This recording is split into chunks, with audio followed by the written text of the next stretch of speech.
Welcome to A Better HR Business, the podcast that looks at how HR consultants and HR tech firms grow their businesses and how they help their employers to get the best out of their people. Remember, for show notes and downloads, go to www.getmorehrclients.com/podcast. That's getmorehrclients.com/podcast. Okay, let's get started. Hello and welcome. Great to have you along. And I'm really looking forward to today's conversation with Aaron Rubens. Aaron is the CEO and co-founder of a very cool company called Kudoboard. I'm going to dive into that and particularly how it's used in the HR world. But firstly, Aaron, thank you very much for joining me today. Ben, thanks so much for having me. It's a pleasure to be here. Yeah. Whereabouts are you based? I'm in Chicago. Excellent. Excellent. For people who don't know, Kudoboard is an appreciation tool that your teams will actually use. So it's used across more than 10,000 organizations for special occasions, shout outs, and everything in between. There are different options there, but the one I'm looking at in particular is the Elevate by Kudoboard. So yeah, that's an overview, but do you want to give us firstly, why did you start Kudoboard and what does it do? Who does it help? Sure. So many lifetimes ago, I was a high school math teacher, and I ended each year with students writing their names on the center of a piece of paper. And the instructions were to pass it around and each write a nice thing about the person whose paper you received. They had become close over the course of the year. And I didn't think much of it. It was just sort of one of these like closing exercises. But I had several students come to me in subsequent years and indicate like how they kept that piece of paper. It's up on their wall. They never knew people felt this way about them. And it really drove home to me the point that oftentimes people need permission to say something nice. And when you give it, something really powerful can happen. And so, again, that was a long time ago. And I ended up going to business school and kind of moving on to Kudoboard. And, it started really as a replacement for the card that's passed around and signed. So if someone's leaving or it's their birthday or work anniversary or whatever else, and you want to create it for them, you can essentially pull colleagues in to wish them well. And, you can get these really beautiful messages from folks, and it tends to be a very bottoms up thing. So it's not something that, at least in the beginning, tends to start from HR. It tends to start from colleagues saying like, hey, I'm looking for a way to wish John well or wish him happy birthday or whatever else. But over time, it basically spreads across an organization. And eventually HR does get involved because they want to talk about how do we automate this? How do we look at metrics? How do we drive engagement further? And that's where it's expanded beyond sort of special occasions to things like shout outs, company events, things like that. I love it. And it comes from an idea from many moons ago from your math teaching days, but I think I've still got a collection of that type of feedback from a program I did. I find it every time I reorganize or something like that. And then it gives me a smile. I think it's a wonderful idea. You also have a product development background, I believe. It's evolved that way. So when you're forming it, what kind of analysis or research do you go through to work out how to structure the product and the platform itself? Because you could go in so many different directions, right? Yeah. I think one of the things that we try to make core to our DNA is keeping it as simple and easy to use as possible. So the last thing anyone wants is, hey, we're going to have 10 webinars on how to get started with Kudoboard and then, go through a 45-minute setup process. Like you'll lose people before you even start. Yeah. And so one thing we think about is, how do we make this feel like a consumer product where it's super simple, it's super easy, I can get done what I need to get done.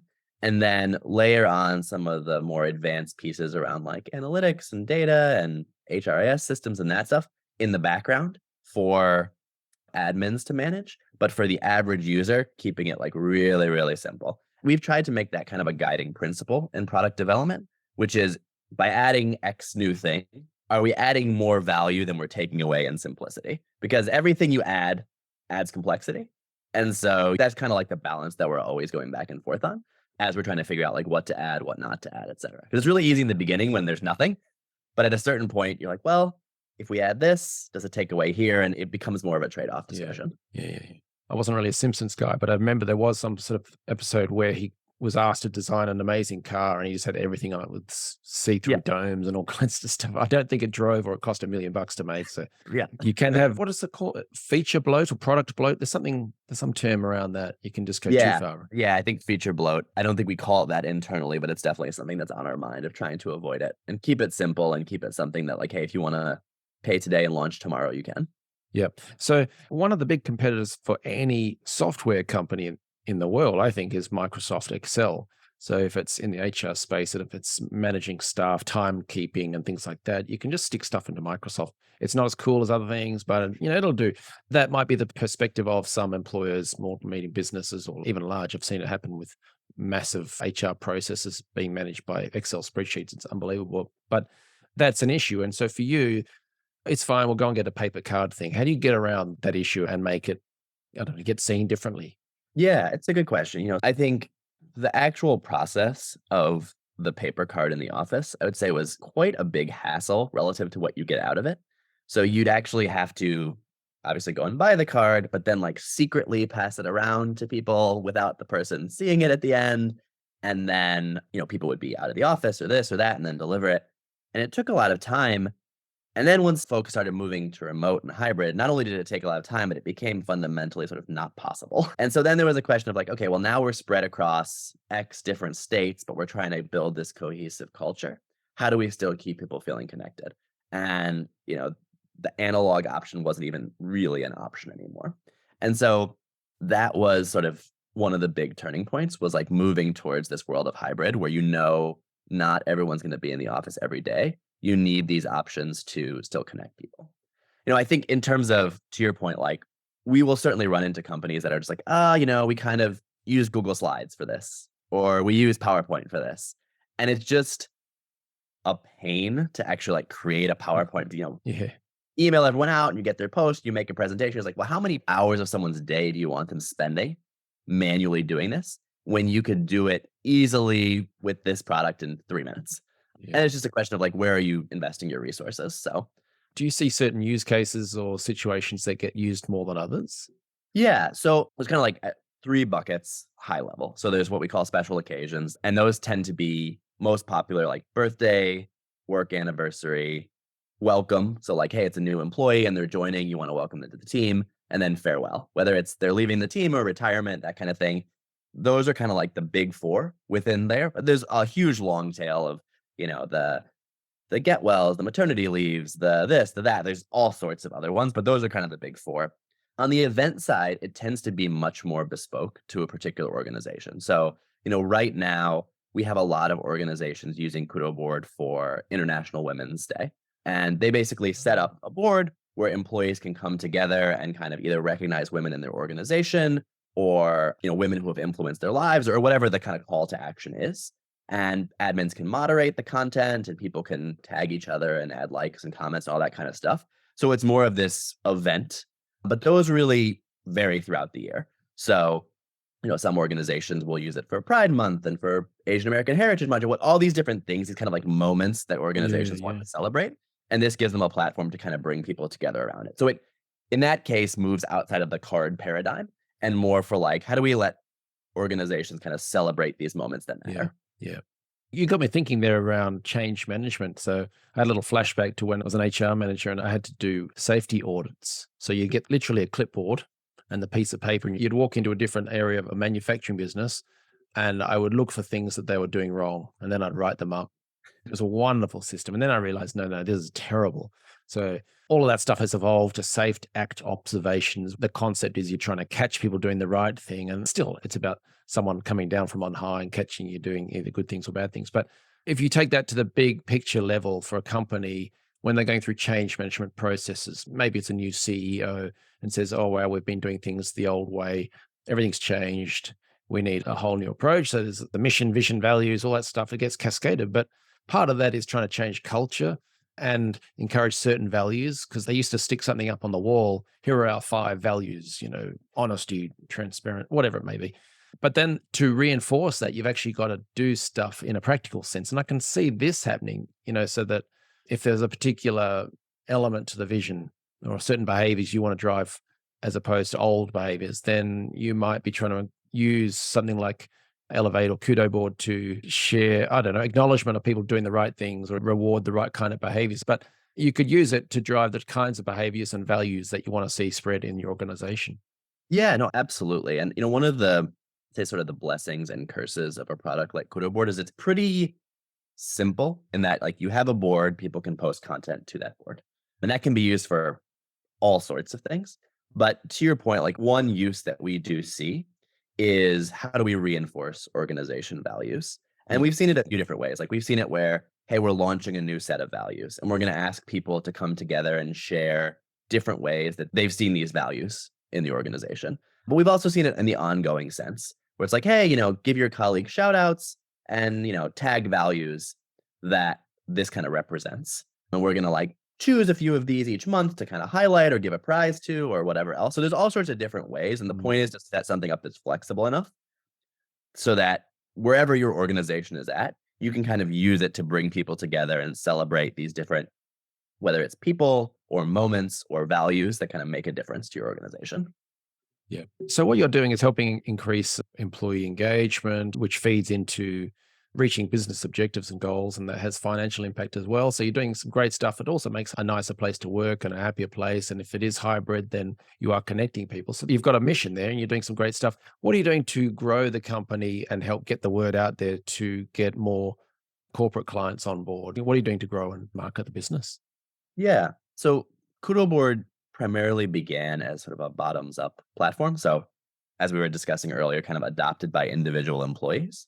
And what we see now is we have this critical mass of employees at most Fortune 2000 companies, where it's, at any given one, we can look and say, oh, you already have 6,500 employees using this ad hoc, but they don't have single sign on. They don't have any kind of admin oversight. They don't have automations on. They're not connected to Slack or Teams. They don't have all this stuff that moves it from them working around the system to it being a part of the system. And so one of the big efforts now is to take that sort of bottoms up usage and turn it into kind of more formalized company-wide plans.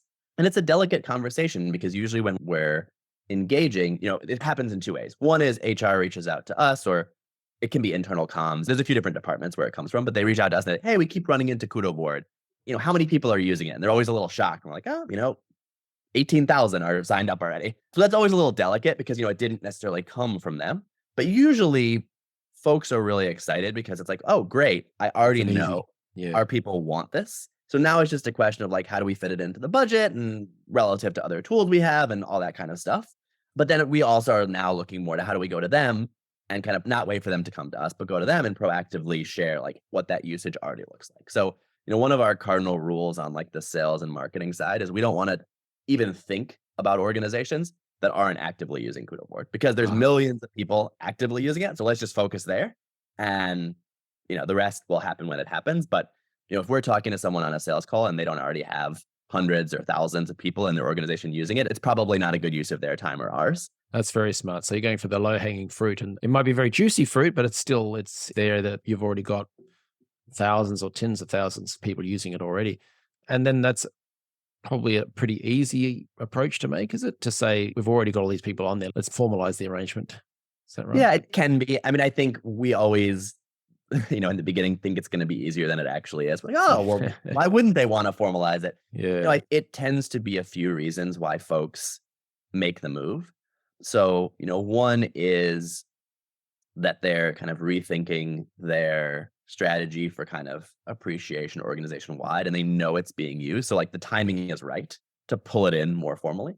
It can be driven by security and them saying like, hey, we really need to be on single sign-on. We really need to have admin oversight. We really need to like not have this be kind of a shadow IT thing that's happening even though we don't know about it. So it can be kind of driven more from IT and security. But oftentimes it's actually driven by there's like a big organization event where they're like, hey, we want to celebrate our 25-year anniversary as a company.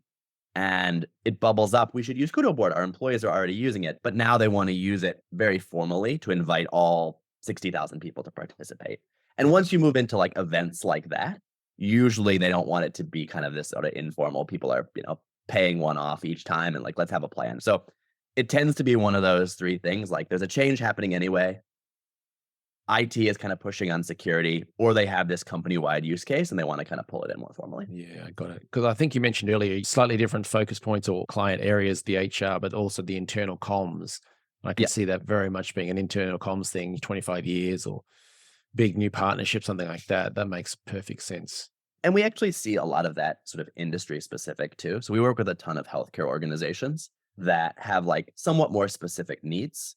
And so, we now kind of see like, oh, okay, Doctor's Day is coming up. here's some best practices for how we see these 100+ health systems using Kudoboard for Doctors Day, or them using it for Nurses Day. And so we're realizing that like some of these industry specific focuses let us have more informed conversations with our customers, as opposed to being like totally agnostic industry wide.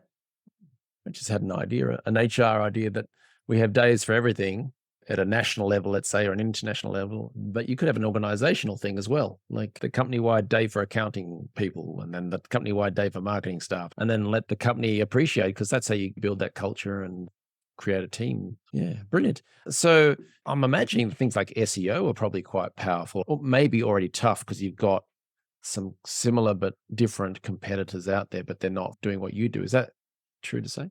Yeah, I mean, I think one of the challenges for us is we don't fit neatly in a category. So it's not really an e-card, but you can use it as a replacement for the card that's passed around and signed.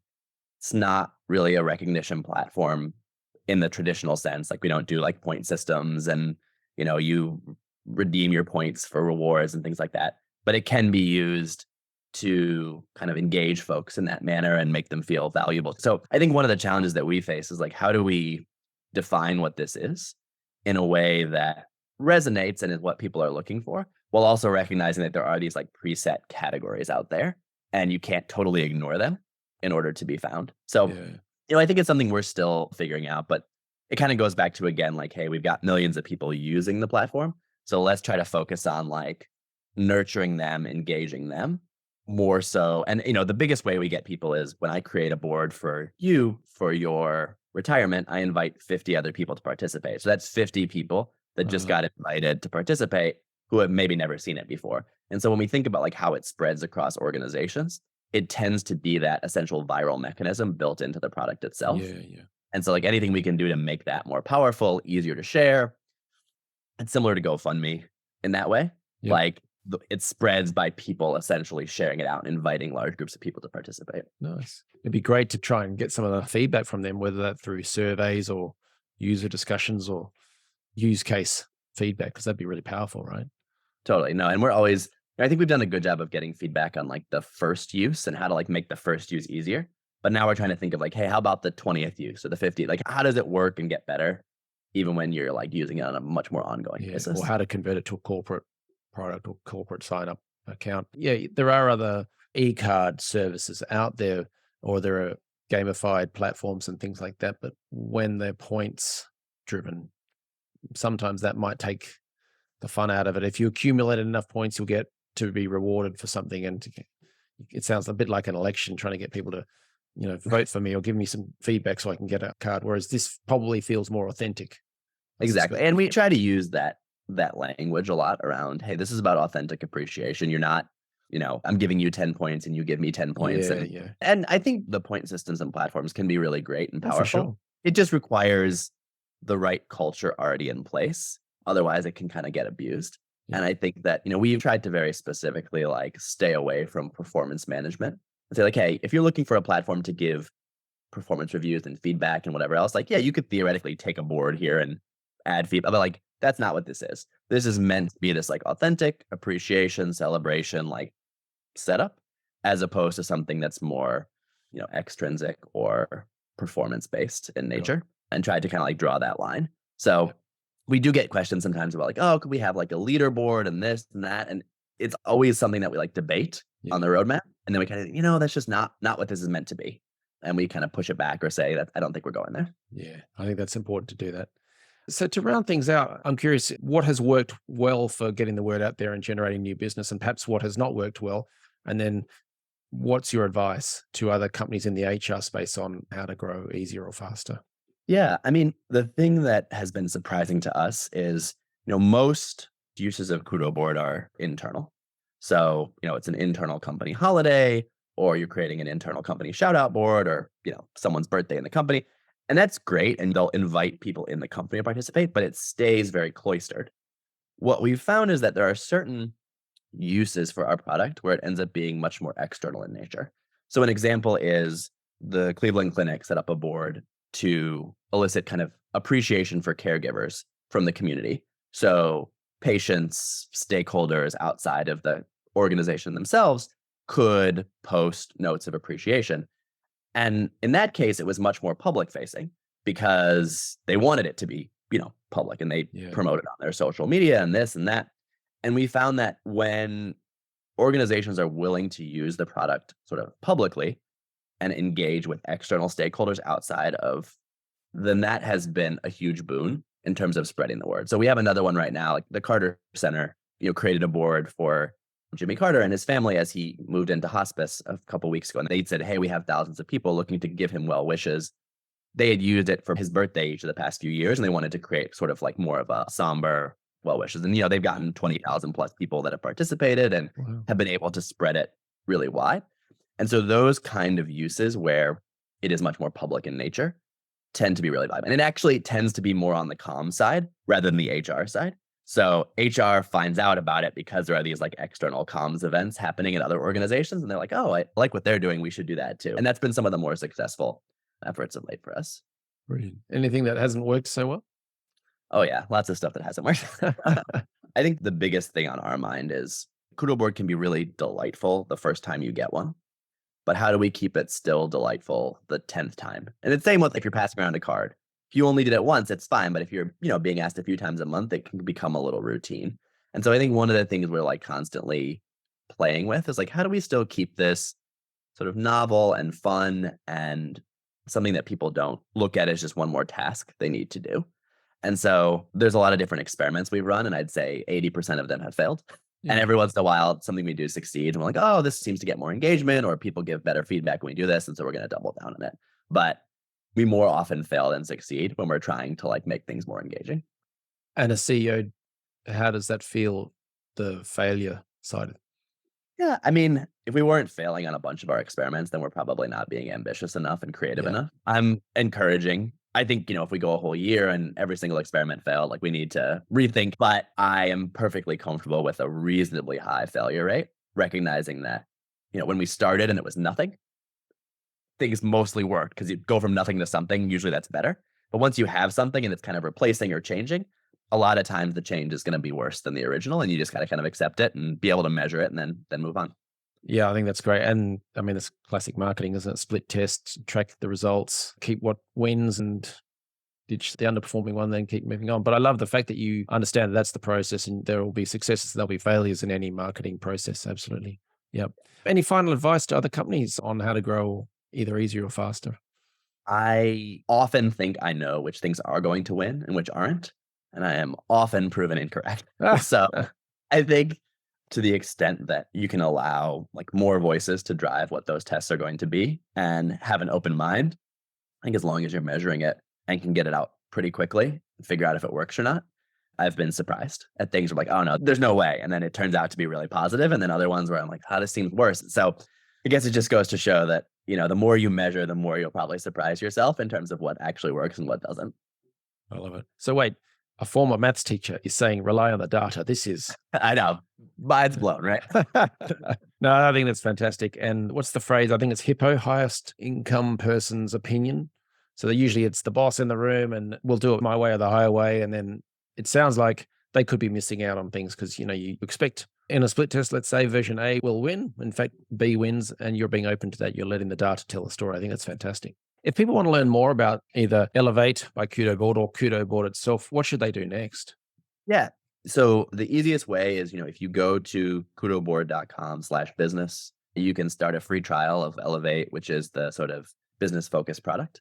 And, there's 30 days to play with it, use it however you want, and then go from there. So that's often easiest if you have a smaller team. If you have a larger team, we have, an enterprise inquiry form, and you can reach out and we'll have one of our sales folks hop on the phone and do a demo and all that kind of good stuff.